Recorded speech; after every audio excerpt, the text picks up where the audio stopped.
And still alive. Thank God for this wonderful opportunity that God has given us to come into His presence. I think from the slide, probably you can guess what I'm going to speak. Uh, but before that, can we just spend a couple of minutes in the presence of God, uh, just asking God to talk to us? I know we listen a lot of sermons, and especially during this COVID times, we are bombarded with a lot of sermons and messages we keep hearing. We are attending a lot of Zoom meetings. We got opportunity to even participate in our churches back in India. So we hear a lot of sermons, but we need to ask ourselves, what is the change that is happening in us? How have I changed over the past year, and what am I going to do this year from the messages that I have heard? So let's just a couple of minutes just spend in the presence of God, that God will speak to us. No, that I'm not sitting here with to hear from someone or somebody, but I'm hearing to sitting here to listen from Almighty God, the King of Kings and the Lord of Lords. And we are in presence of a mighty God who wants to speak to us this evening time.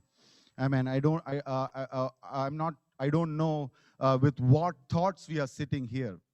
Maybe some are thinking about the meal that you have at home. You might be waiting to go back and eat that meal, or some might be thinking about the meal that you need to prepare for tomorrow.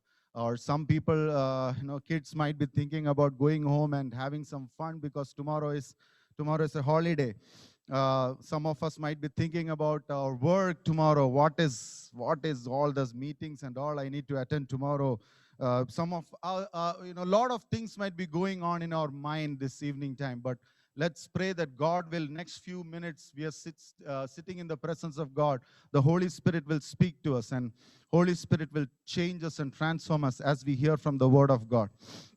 Gracious Heavenly Father, we thank you, Lord, for this wonderful time that, God, you have given us, Lord, this evening time. I pray that the Spirit of God will speak to us this evening time as we meditate on your word, and especially, Lord Jesus, on your statements, on your sayings that you made while you were on the cross, Lord.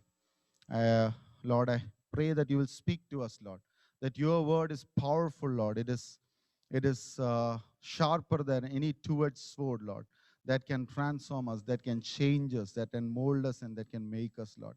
This evening time, I pray that, Lord Jesus, the seed of the word of God will fall into right soil, Lord Jesus. If there is, Lord, any worldly thoughts that is in our hearts, we pray that, Lord, that will be removed in the name of Jesus, Lord. If there is, Lord, any transformation that needs to happen, Lord, I pray that the Spirit will make the transformation this evening in the hearts, Lord, so that the word of God will be received, Lord Jesus. Hallelujah. I pray that, Lord, you will speak today to each and every one of us, Lord, that it is not a human voice, but the Spirit of God that will speak to us. We give ourselves completely into your hands. In Jesus' name we pray. Amen. So, when we, think about the statements that Jesus made on the cross, uh, we would be wondering, like, why we need to go into detail and study those.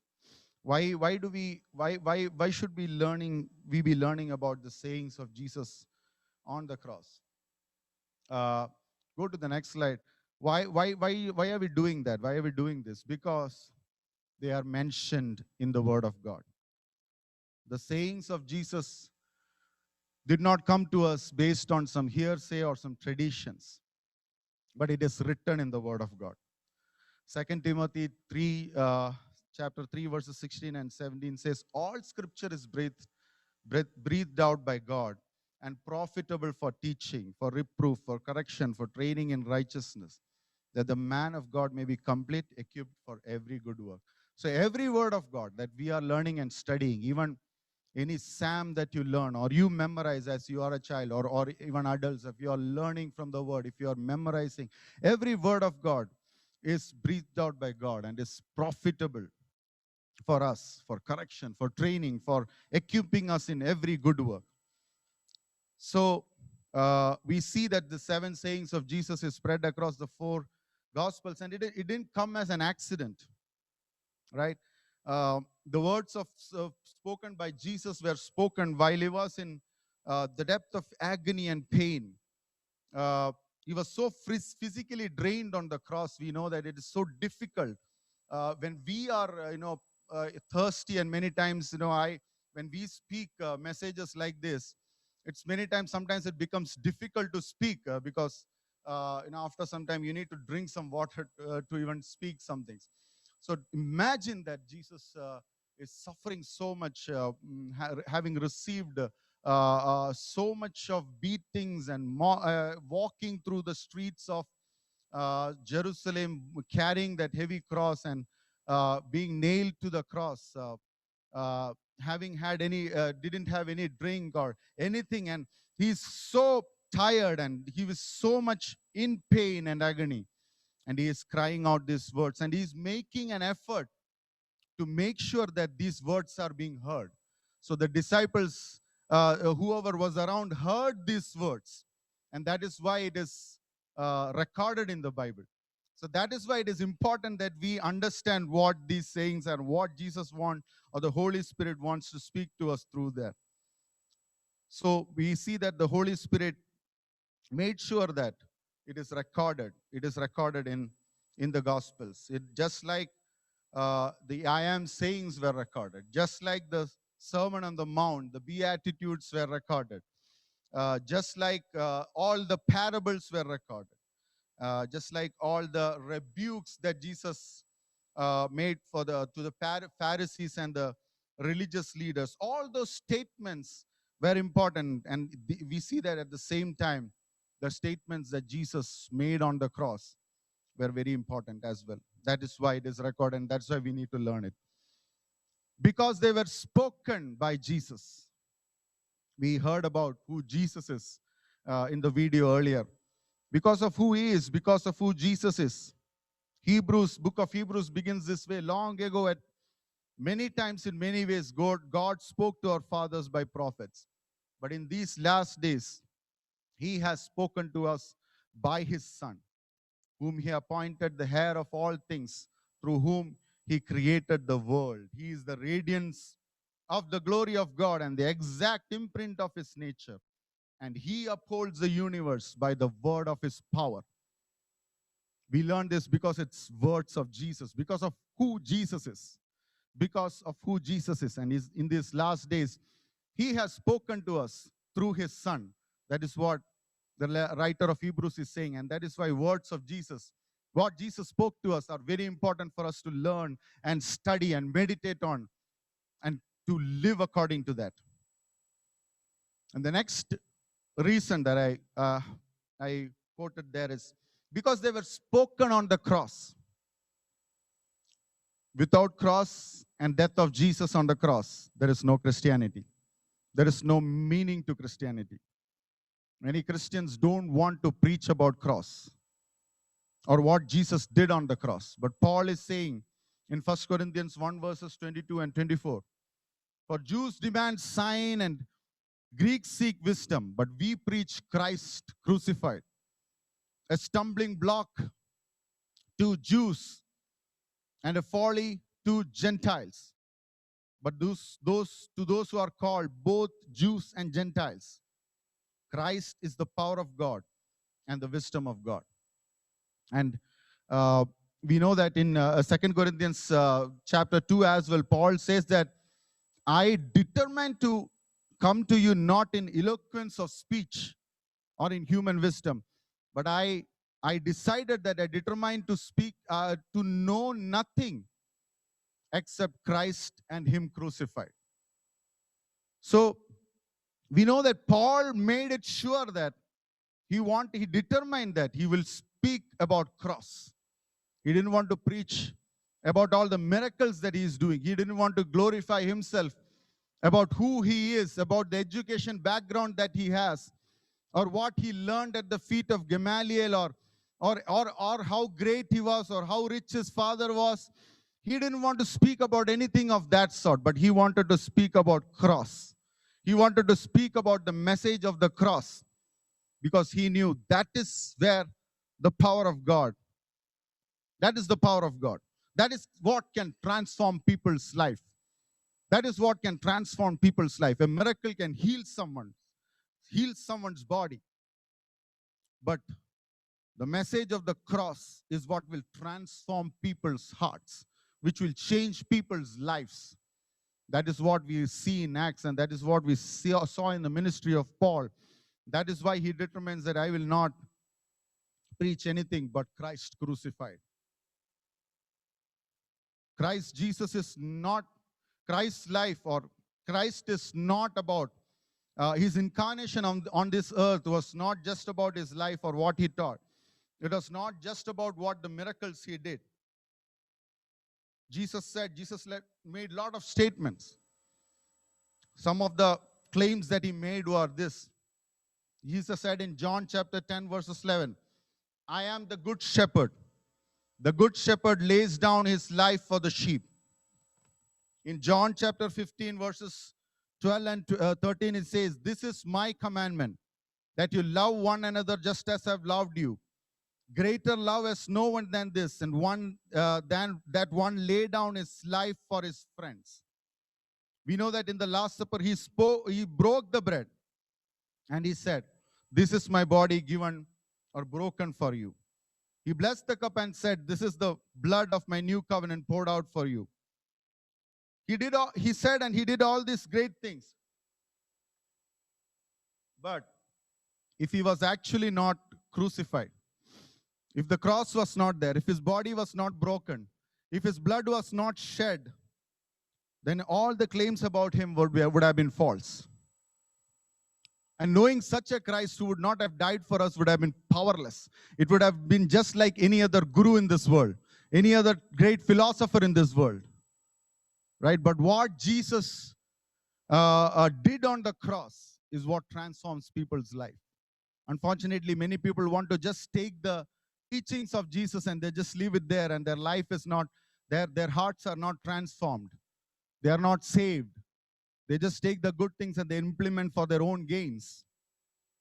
But if you look at the people who look at the cross, the people who understand why he died for me on the cross and what he did for me on the cross, when you get a vision of that, when you get an understanding of that, that is when your life is transformed. That is when your heart is changed. You know, you more and more you start concentrating on the cross, more and more you will become less and less. More and more you understand what he did on the cross, more and more your character will change to be like Jesus. That I want to be like him. I want to do what he did for me. And I want to be like Jesus. Romans 5 verses 8 says that God demonstrates his own love for us, that while we were yet sinners, Christ died for us. In the Old Testament, people had revelation of God's love. You know how they came to know the God's love? It was more based on what God did for them, the mercy God showed them, or blessings that God showed to them. But when it comes to the new covenant, the love of God is demonstrated by his Son on the cross. It is demonstrated on the cross. His only begotten Son, he shed even the last drop of blood. His body was broken for us. The death on the cross was not a murder, even though the world may look like a murder or look like like something that world is not able to understand why that happened. But we know that it was Jesus laying down his life for you and for me. John chapter 10 verses 18, Jesus said this, no one takes it from me, but I lay it down on my own accord. I have authority to lay it down, and I have authority to take it up again. This command I received from my Father. That is what Jesus was doing on the cross. He was following his Father's commandment to lay down his life for us.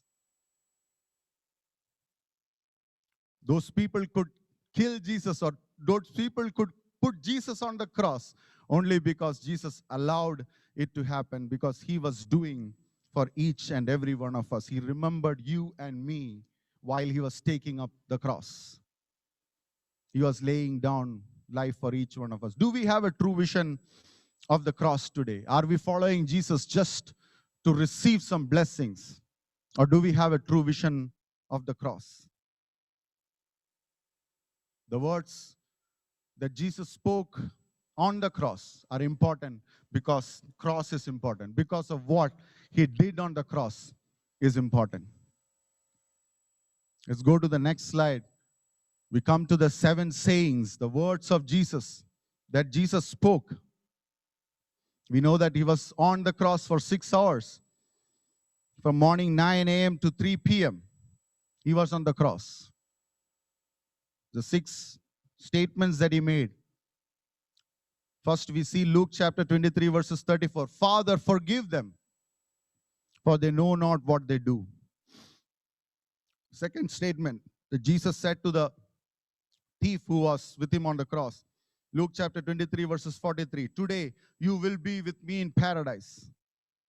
The third one is kind of 2 statements. One he is making to his mother, Mary, and saying, woman, behold your son. And then again, he says to John, saying that, John, behold your mother. Then we know that there was 3 hours of darkness from 12 to 3, from 12 in the noon to 3 hours of darkness. And then Jesus, the end of those 3 hours of darkness, Jesus cries out with a loud voice, saying, my God, why have you forsaken me? We see that in Matthew chapter 27, verses 46. And then Jesus says, I thirst. We read that in John 19:28 and Matthew 27:48. And then Jesus says, it is finished. And in John 19:30, the last statement is Jesus saying, Father, into your hands I commit my spirit, which is Luke chapter 23, verses 46.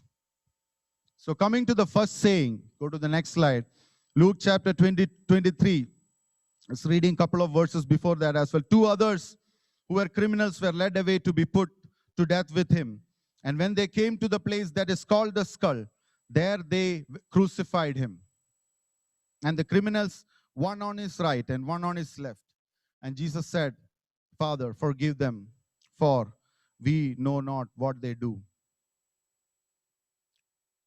We do not see when Jesus is on this cross here, when he is crucified along with his 2 criminals. There is no one around, none of his followers around to encourage him or strengthen him. Nobody can do anything. We see that there were so big crowds that used to follow Jesus when he was doing all the miracles. We know he fed 5,000 men in one place, and possibly there was more than 10,000 people at that time. There was a big crowd. Then there were disciples. We know one count of 70 disciples. Then there's 12 disciples. There was an inner core of 3 disciples who were so close to Jesus. All these crowd and disciples, all they could do was to weep at this time. They couldn't do anything. Luke chapter, the few verses before this, like 27th verse in that Luke chapter 23, we see there followed with him a great multitude of people, of men, people and of women, who were mourning and lamenting for him. All these people could do was just mourn and lament for him. There was nothing that they could do at this point. They were all helpless. And all his disciples were not to be seen other than John. We see who is at the feet of the cross. There's nobody else, none of his other disciples who were near him at this time. They were all scattered. They all ran away. All his loved one ran away. There are only some women. We see Jesus' mother Mary standing beneath. There are some women who are standing afar and looking. They are all standing helpless. On one side, his followers are weeping, and they are standing hopeless and helpless. On the other side, there is a group who is reviling him, who is mocking him, who is persecuting him, who is making fun of him. And that is where in the midst of this, Jesus is saying this prayer. This first saying is a prayer to his Father. Father, forgive them, for they know not what they do. You go to the next slide. And what is happening there? This prayer Jesus is praying when we see that the Roman soldiers were gambling for his clothing.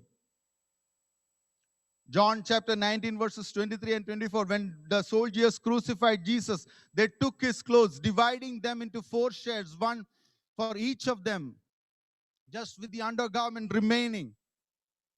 This garment was seamless, woven into one piece from top to bottom. It was probably a very pricey garment that someone would wove with their hands, and that is the reason probably they are taking it out. They are taking it and they're casting the lots to get that garment.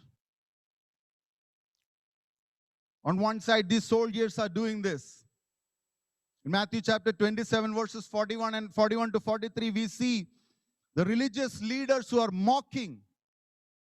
So also the chief priests with the scribes and elders mocked him, saying, he saved others. He cannot save himself. Come on, you have healed so many people. Come on, you went and you said to Lazarus, come out, and Lazarus came out. Come on, you went and touched lepers, they were healed. Come on, you went and touched blind people and they could see. Indirectly, they were saying all this. Come on, you saved so many people. Oh, you're saying you're King of Israel. Let him come down from the cross. Let him come down. They're challenging him. No, come down, come down. See, they're mocking him. Come down and then we will believe you. They're even quoting verses. They are saying, he trusts in God. Let God deliver him now. They're quoting Psalms and they're saying, let God deliver him now. If he desires him, let God deliver him now. For he said, I am the Son of God.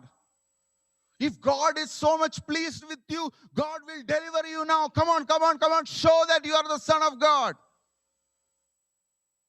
All these religious leaders standing around, mocking him, challenging him, questioning his authority, questioning his claims. And on top of that, these criminals who are on the either side, they are reviling him. Matthew 27 verses 44. Matthew 27, 44. And the robbers who were crucified with him also reviled him the same way. They have no right to revile him, but they are also participating in that. One of the criminals said, are you not the Christ? Save yourself and save us. The people who are walking by, they are making fun of him. 27 verses 39, we see that those who passed by derided him, wagging their heads. It was a sight at that time. We know when Romans used to crucify people, they used to crucify them on top, and Golgotha is like a mountain top. They would crucify these criminals so that everybody around can see what is happening. They can see that these worst criminals, they would not give such punishment to some ordinary criminals, some big criminals. And those people who are walking around would know, oh, this guy is a criminal. This guy is a criminal. Possibly there were many people who were visiting Israel at that time. They were coming and they were seeing and they were deriding him. They were making fun of him.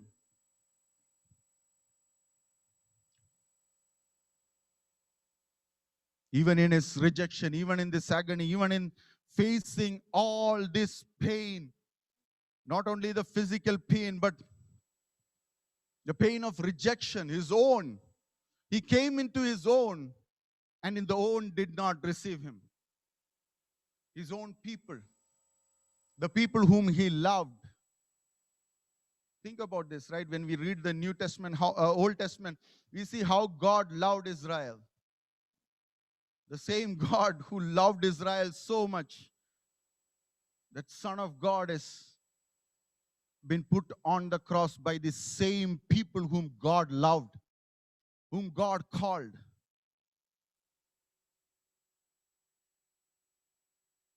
Same people whom God created, whom he created. He was with God in the creation, the same God who created these people. And these people were reviling him. These people were mocking him. The soldiers who were spitting on him, yanked out his beard, whipped him, put a crown of thorn on his head, nailed him to the cross. Jesus is looking at all these people, and Jesus is asking his Father, Father, forgive them, for they know not what they are doing. We go to the next slide. The prayer, this prayer was a prayer as a fulfillment of a prophecy. We know Jesus' life, his death, his resurrection was all fulfillment of scriptures. In 1 Corinthians 15, verses 3 to 8, it says, Paul is saying there, for I delivered to you as of first importance that I also received, that Christ died for us in accordance with scriptures, that he was buried, that he was raised on the third day in accordance with scriptures. Jesus' life, the way he lived, the way what he did, his death, everything that he did, everything was in accordance with scriptures. So we see here a fulfillment of a prophecy where we read in Isaiah chapter 53 verses 12. Therefore I will divide him a portion with many, and he will divide the spoil with the strong, because he poured out his soul to death and was numbered with the transgressors. He was numbered with the transgressors. Yet he bore sin of many and made intercession for the transgressors. He was numbered with those transgressors, and he made intercession for those transgressors. That's what Jesus was doing here. These transgressors, these people who were putting him on the cross, who were deriding him, who were mocking him, Jesus was interceding for them. The second thing that we can learn is he was putting into practice what he taught. Or Jesus is not a religious leader, just like any religious leader who make big statements, who will give lot of knowledge, gyans, and they will give lot of teachings and say, they will give the teachings and they say, now go follow this. He is the one who lived according to what he taught. He didn't just teach it, but he didn't just he taught it and he showed it through his life. Throughout his life, he showed it, and even in his last moments on the cross, he's showing it. Matthew chapter 5, verses 43 and 44. We know these verses very well, right? So many times we hear this. You have heard that it is said that love your neighbor and hate your enemy. But I tell you, love your enemies and pray for those who persecute you. That's what Jesus taught. We know as a part of the Mount of Sermon on the Mount.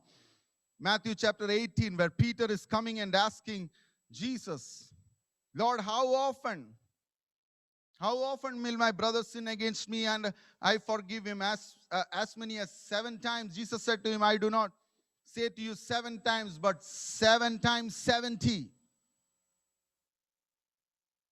Then Jesus taught the importance of forgiveness when you pray. Before you pray. Mark chapter 11 verses 25. Whenever you stand praying, forgive if you have anything against anyone, so that your Father also who is in heaven may forgive your trespasses. We know that he taught that in the Lord's Prayer as well. Forgive us our sins as we forgive those who sinned against us. So he taught all these things, and he's putting it into practice here. Even those people who are persecuting him, Jesus is loving them. And Jesus said, pray for those who persecute you. Pray for those who persecute you. And Jesus is putting that into practice here. He's putting that into practice here. That is what he did. And the third thing that we see is making an intercessory prayer, and that's what we said in the read from Isaiah as well. He was interceding. He was standing in the gap for these people who were trying to persecute the Son of God, who were mocking the Son of God, who were doing all this. Don't think that, many times when we think about this, the wrath of God, right? You think about, how wrath of God comes down against sin, right? We know when Israel sinned, the wrath of God was on them, and that is why they went into exile. And many times when wrath of God came, we saw how God destroyed many people in wilderness.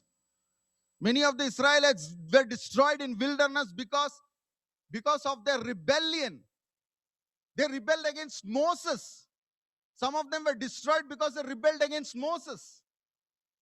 Now imagine this condition here. They are rebelling against whom? They are rebelling against whom? They are persecuting whom? They are persecuting the Son of God. Just imagine the wrath of God would be so much at this point. It would be at the peak. It would be so much at this moment. That's unimaginable wrath of God. And the Son of God is standing in the gap and is praying this prayer saying, Father, forgive them.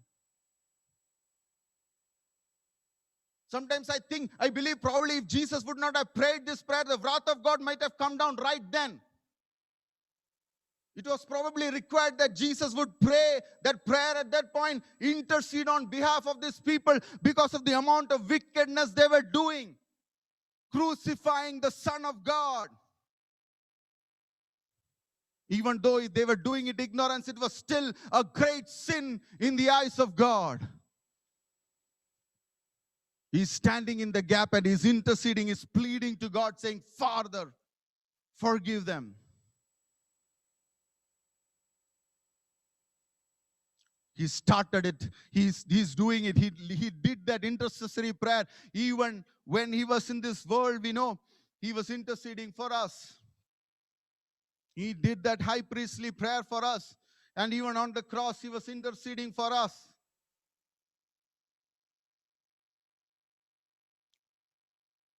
Jesus is telling his Father, they do not know what they are doing. Let's go to the next slide. Next slide.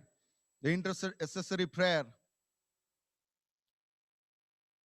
It can be done. There's only one interceder for us. His name is Jesus. Jesus is telling his Father, they do not know what they are doing. Paul quotes this. Paul says this in 1 Corinthians 2 verses 8. None of the rulers of this age understood this. If they had, they would not have crucified the Lord of glory. They were working in ignorance. They didn't understand this. The soldiers personally had no ill will against him, but they were simply following orders, and sometimes it becomes like a game for them. When these criminals are there, they sometimes start enjoying being in that kind of a role. Many times you become so cruel, that you become so hard-hearted, that you are not having any mercy whatsoever when you punish any criminal. So they are enjoying, they are having fun in some way. Some of them may be feeling that, yeah, he truly deserved it. If he was the Son of God, this would not have happened to him. He was all making false claims. He was just making people fool. Some of them might have thought that. In Acts 3 verses 17 also we see Peter saying that, now, brethren, I know that you acted in ignorance, just as your rulers also. Peter is telling them that you put Jesus to death. It's a sin. It's a grave sin. Yes, you did that, but you acted in ignorance. But knowingly or unknowingly, even in ignorance, things that we do, we have to pay the price. Because sin is a sin, even if you do it in ignorance or knowingly or unknowingly. What they were doing was a great sin, and there was a need for someone to intercede on their behalf.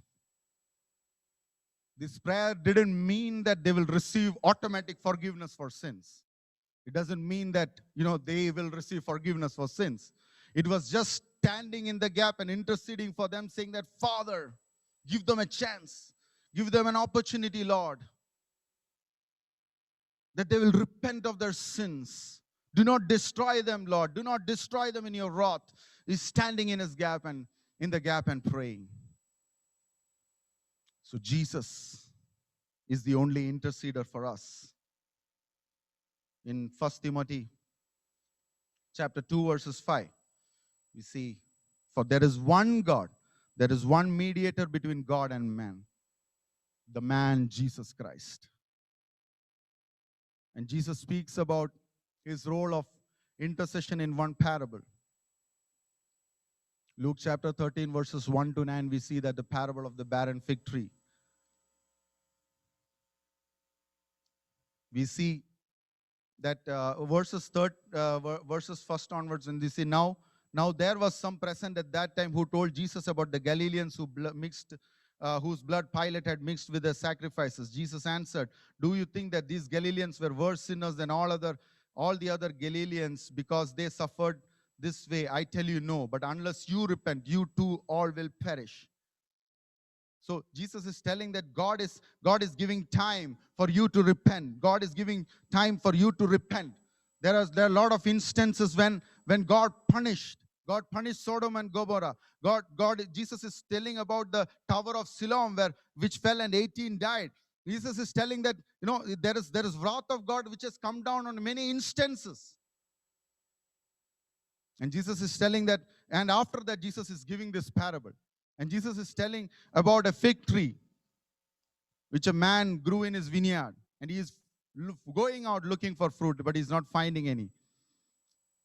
And he said to the man who taking care of the vineyard, "For 3 years I've been coming, I'm not finding any. Cut it down. Why should I waste the soil?"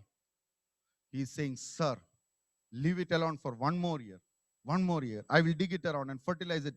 If it bears fruit next year, fine. If not, cut it down."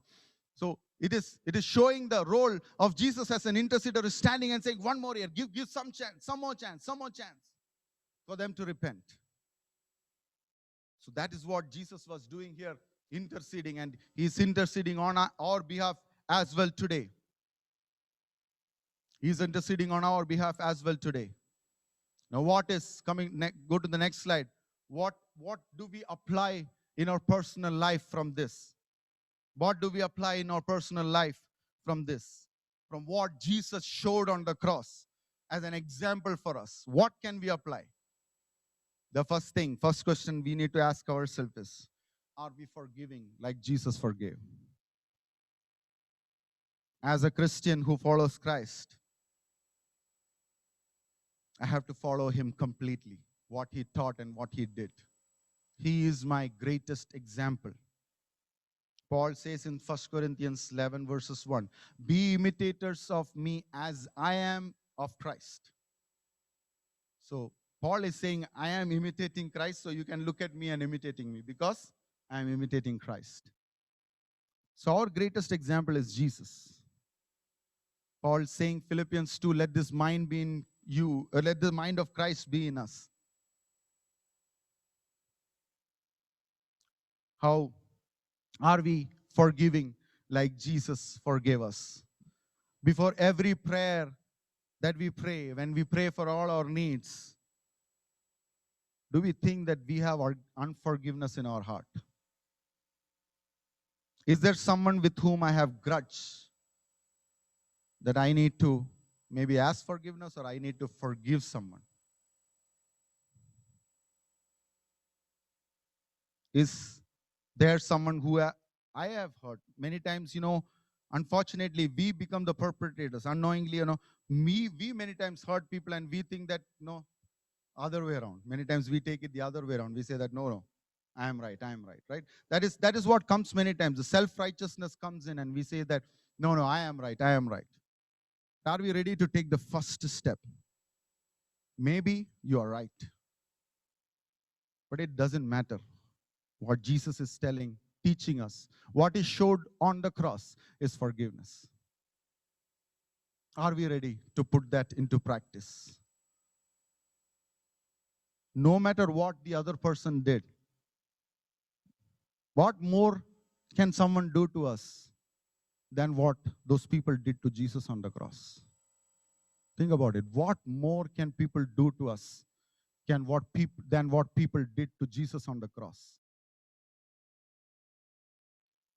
Are we ready to forgive? Some of us have very old grudges in our hearts. Very old grudges. Maybe someone in our college. Maybe someone in our home church in India.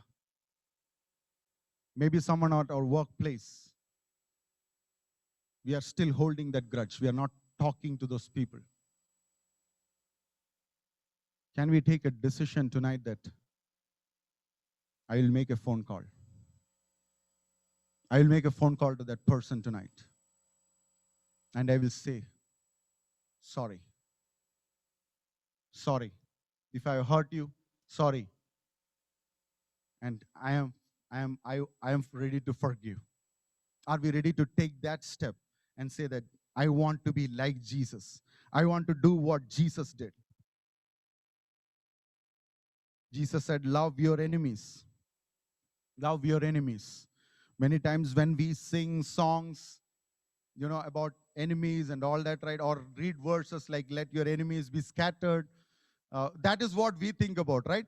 When we sing those songs, we say, yeah, my enemy, that person who is my enemy, let him be scattered, let him be destroyed.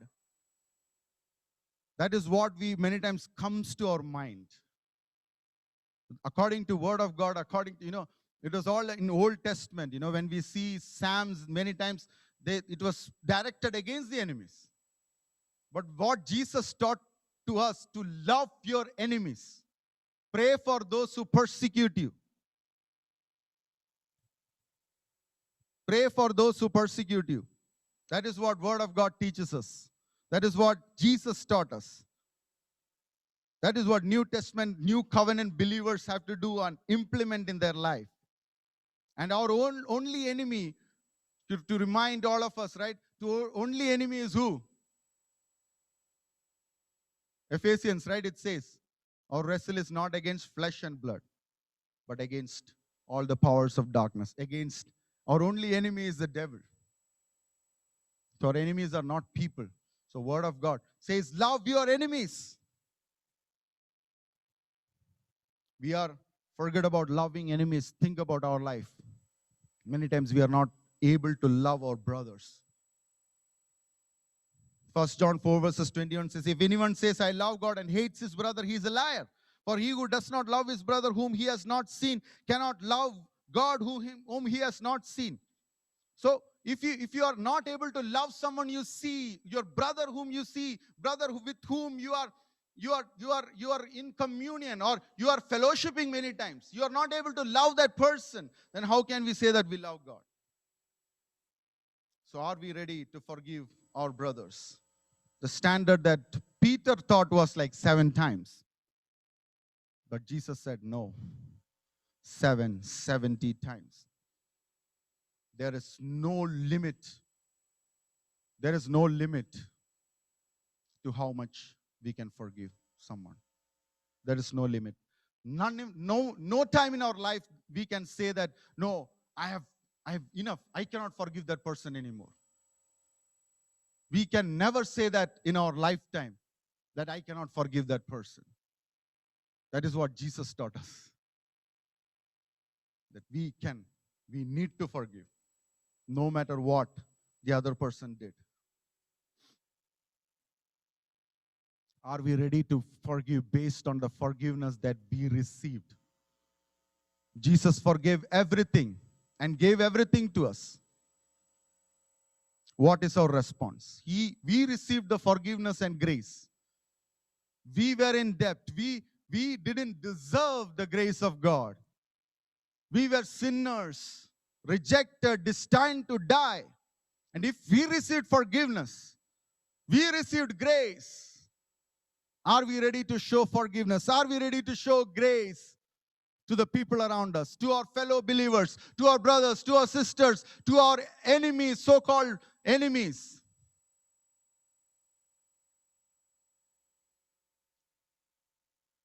Jesus told, lack of time, I would not like to read that completely, but we see Jesus gave a great parable about this person whose debt was forgiven by his master. A bigger debt was forgiven by his master. But what he did, he went and he took hold of a servant who owes him little bit of money, and he is catching hold of him. and he's punishing him. In the end, the master is calling him and saying, "You wicked servant, I forgave all your debt, but you are not ready to show mercy on that person." Will this be the question that God asks us? That I forgave you so much. I forgave so much debt. You are not ready to forgive that person or that brother or that sister? Will that be the, is that what God is going to call us? Let's think about it. And going a step further, what Jesus did on the cross is interceding. Now, there is only one interceder between man and God, but there is an intercessory prayer that we all can do.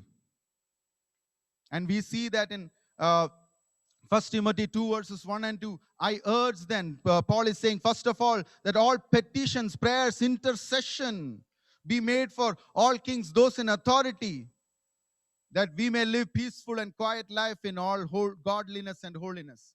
So we have to make that intercessory prayer. We have to make on behalf of the people. As in Ezekiel, God says that I sought someone to stand in the gap for the nation, but I didn't find anyone. So God is calling us to stand on behalf of our friends, of our people who are being perished, who are going towards hell, to stand in the gap and pray that, Father, forgive them, give them more chance, give them one more chance. Oh, somehow the gospel will penetrate into their hearts and will change their life. Against a sinning brother, against a fellow believer, maybe who is gone away from God. Oh God, give him a chance that he will come back, he will repent, he will come back. Is that what we do? Or is our prayer saying that, God, destroy him, show him who we are? Are we ready to do that? The example that Stephen showed, that his last words, Stephen, before he died, Acts chapter 7 verses 60. Falling to his knees, he cried out with a loud voice, Lord, do not hold this sin against them.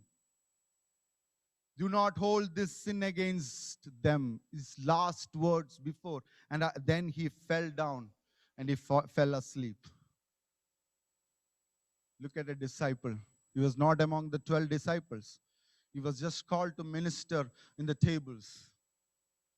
That person, when, he putting that into practice, his last words, he's saying, Father, do not hold this sin against them. Are we ready? Are we ready to intercede for these people? Stand in their gap. Hallelujah. As Romans 12 verses 14, it says, bless those who persecute you. Bless and do not curse them. Are we ready to do that? Are we ready to bless them, intercede for them and saying, God, bless them, Lord. Bless them, Lord. Not just blessing of this world, but more than that, the spiritual blessing, Lord. Bless them that they will come to Christ. They will come to the knowledge of Christ. Are we ready to do that? Let's go to the last slide. I don't know how many of you know about Corrie ten Boom. She and her family, they helped save many Jews during the persecution of Hitler, the Holocaust. And then in the end, they caught her and she was in the concentration camp for a long time. I just like to end with reading a story, something that Corrie ten Boom wrote. It was in a church in Munich where I was speaking in 1947 that I saw him, a balding, heavy-set man in a gray overcoat, a brown felt hat clutched between his hands. One moment I saw the overcoat and the brown hat, the next a blue uniform and a visored cap with its skull and crossbones. Memories of the concentration camp came back with a rush. A huge room with its harsh overhead lights, the pathetic pile of dresses and shoes in the center of the floor, the shame of walking naked past this man. I could see my sister's frail form ahead of me, ribs sharp beneath the parchment of skin. Betsy and I had been arrested for concealing Jews in our home during the Nazi occupation of Holland. This man had been a guard at Ravensbrück concentration camp where we were sent. Now he was in front of me, hand thrust out. A fine message, Frulin. How good it is to know that, as you say, all our sins are at the bottom of the sea. It was the first time since my release that I had been face to face with one of my captors, and my blood seemed to freeze. You mentioned Ravensbrück in your talk, he was saying. I was a guard there. But since that time, he went on to say, I have become a Christian. I know that God has forgiven me from the cruel things I did there. But I would like to hear it from your lips as well, Fraulein. Again, the hand came out. Will you forgive me? And I stood there and could not. Betsy had died in that place. Could he erase her slow, terrible death simply for the asking? I could not have been many seconds that he stood there, hand held out, but to me it seemed hours as I wrestled with the most difficult thing I had ever to do. For I had to know, I had to do it. I knew that. The message that God forgives has a prior condition, that we forgive those who injured us. If you do not forgive men their trespasses, Jesus says, neither will your Father in heaven forgive your trespasses. Still I stood there with the coldness clutching my heart. But forgiveness is an act of will, and the will can function regardless of the temperature of the heart. Jesus, help me. I prayed silently. I can lift my hand. I can do that much. You supply the feeling. So woodenly, mechanically, I thrust my hand in the one stretched out to me. As I did, an incredible thing took place. The current started in my shoulder, raised down my arm, sprung into our joined hands. And then this healing warmth seemed to flood my whole being, bringing tear to my eyes. I forgive you, my brother. I cried with all my heart. For a long time, we grasped each other's hands, the former guard and former prisoner. I had never known God's love so intensely as I did then. Can we close our eyes? As Corrie ten Boom says, it is not easy for us. It is not easy for us many times. Thinking of what people did to us, it is not easy to forgive many times. That is where we need strength from God. That is where we need to go into the presence of God and say that, God, I cannot do that, Lord. But I'm going to take this step, Lord. You enable me. You strengthen me to do that, Lord Jesus. It is only when we are filled with the love of Christ, we are able to do that.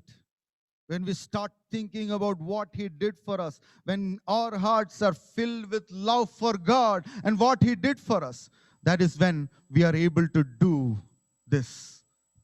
That we are able to forgive others. We are able to intercede on behalf of others. Dear Heavenly Father, we thank you, Lord, for this wonderful time, Lord. I pray that this evening time, Lord, your Holy Spirit, Lord, will touch people's hearts, Lord Jesus. This message that was heard today, Lord, it will not just stay in our minds, Lord, but it will start working in our hearts, Lord. And we will do some actions out of that, Lord. We will take it and put it into practice, Lord Jesus. That people around us will know that, Lord, we are living just like you lived, Lord Jesus. That we show the love of Christ to others, Lord. We show your grace to others, Lord. We surrender ourselves completely to you, Lord. And we need your strength to do all this, Lord. We cannot do that many times, Lord, but we pray that you will strengthen us, that we will be able to do this by you, Lord Jesus. We surrender ourselves completely to you, Lord Jesus.